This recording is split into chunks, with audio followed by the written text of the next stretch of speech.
never left niggas. Okay. Is that allowed to say on YouTube, the N-word? I can say it because I'm black. Right. We continue. The two murders that Mary Bell committed. This is a story about an 11-year-old serial killer. Yeah. So, here we go. So, on May 25th, 1968, a day before she turned 11, can you imagine? Mary Bell killed Martin Brown, who was only 4 years old at that time. I don't even want to imagine it, but I'm so sure this must have been so gruesome. This is an 11-year-old kid. 11, killing a 4-year, like, what? No. So what she actually did was she strangled him in an abandoned house in Scotswood, England. So then after she did this, she fled the scene and went to a friend, Norma, who's an accomplice. Norma Bell also, what a coincidence. Mary Bell, Norma Bell, but they were not related at all. So she went to tell her friend what she had done, and by the time they got back, the body had been discovered by two boys who were playing in the abandoned house, and they ultimately reported it to the police because, you know, shady. So when the police investigated, they just found like blood and saliva, and there was really no like violent force on the baby. So they were like, okay, this is just... Oh, they also found a bottle of sleeping pills besides the boy. So they were like, he probably just swallowed the sleeping pills and that's how he died. And so they assumed it was an accident. It couldn't be further from the truth. And the investigation was just a bit clumsy. How do you just suggest a 4-year-old boy swallowed sleeping pills? Like, they're not... I've never taken sleeping pills, but most medications, it's definitely not the sweetest. So he would have spat it out, don't you think? Just a thought. So everything went on. They were like, okay, it's an accident. But then Martin's family started to suspect foul play when Mary showed up at their doorstep and said she wanted to see Martin, who she had killed. And at this point, I'm just thinking, this little girl called Mary, I'm sure this was just so creepy. Like, what? So after Martin's mother explained to Mary that, oh no, he's actually dead, she was like, I want to see him in the coffin. And I'm just like, somebody get this girl a priest, please. So Martin's mom was obviously so pissed, like, this disrespectful young kid. So she slammed the door in Mary's face like, nigga, bye. So shortly after this, Mary and her friend Norma vandalized a nursery school. They broke in and then wrote notes saying, taking responsibility for the killing of Martin Brown and also promising to kill again.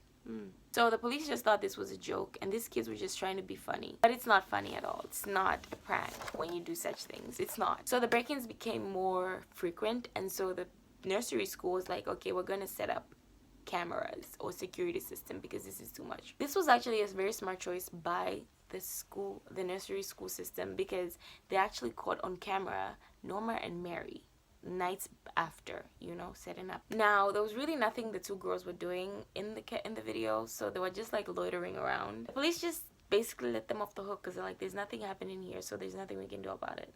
Sorry. So while all these things were happening, Mary was actually bragging to her friends that she killed Martin, and because everyone just thought she was just a show-off, a liar, nobody believed her. They were just like, you know what, and she's 11. You would never believe an 11-year-old would do this. I would just be like, you're disturbed. You need to see a therapist. You don't brag over such things, okay? That's all I would say. I'd talk to her parents and be like, I'm concerned about your kid.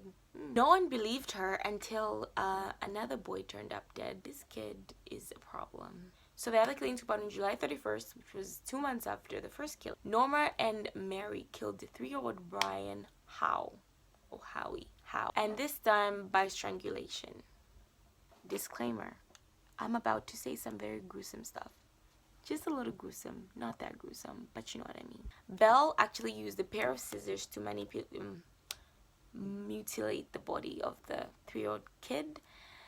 Oh, so messed up. Yeah, she scratched like his thighs and cut off his private part. The word they used was butchered, but sounds so... Ugh, so... And after, like, obviously a 3-year-old kid is like not in the house for a long time, you'd be like, where is he? So Brian's sister went to look for him, and then Mary and Norma offered to help. At some point, Mary was like, I think he's over there behind the concrete blocks. But then Norma, who was, I think, the smarter of the pair, was like, no, I don't think he's there, because he was actually behind the concrete blocks. So Norma was just like, what the hell are you doing? You're trying to rat us out?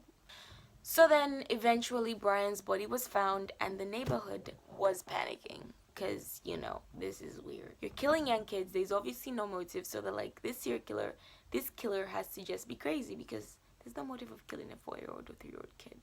No, nothing. So the police started to interview kids because they obviously thought if the suspect is killing kids, the suspect obviously speaks to kids. So yeah. Then after, you know, the body had been taken to the coroner's office, the coroner gave the police some shocking information. They found that on his torso, with the razor blade, was the initial M, Mary. Another disturbing fact was actually found during the examination of the body. The force that was used to strangle this kid showed that this was done by another kid. Like, it wasn't that strong force. It was just kid force, I guess. I don't know. So, to make things worse for herself, Mary, on the day of the burial of O'Brien, she was found lurking outside their house and laughing when she saw the coffin and rubbing her hands. Can you just imagine how creepy this was? Jesus Christ. Then after the police saw this, they saw her lurking around acting creepy and suspicious. They were just like, let's interview this girl. So they interviewed her again for the second time because they had interviewed the children before. Now they were interviewing her for the second time. So she was like, okay, now I think they're drawing closer. You know, she assumed they're drawing closer. So she tried to like remove the suspense from herself to another person. So she was like, you know, actually I saw an 8-year-old boy with a pair of scissors. And so the police were like, how did you know about the scissors? Because they had not revealed that information to the public yet. So they were like, gotcha, B. So M and N, Mary and Norma, were taken in for an interview, for questioning.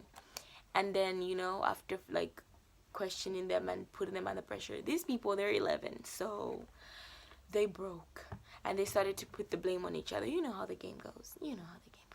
Which is weird. I thought it was kind of weird that they were trying to put the blame on each other because I thought Mary wanted to be the villain. So anyway, so after these people were put as, you know, obvious suspects, the trial date was set. Now on to the next part, which is the trial. It's in the next video, so make sure to watch that. Like and subscribe. You'll know how the game goes. Next video.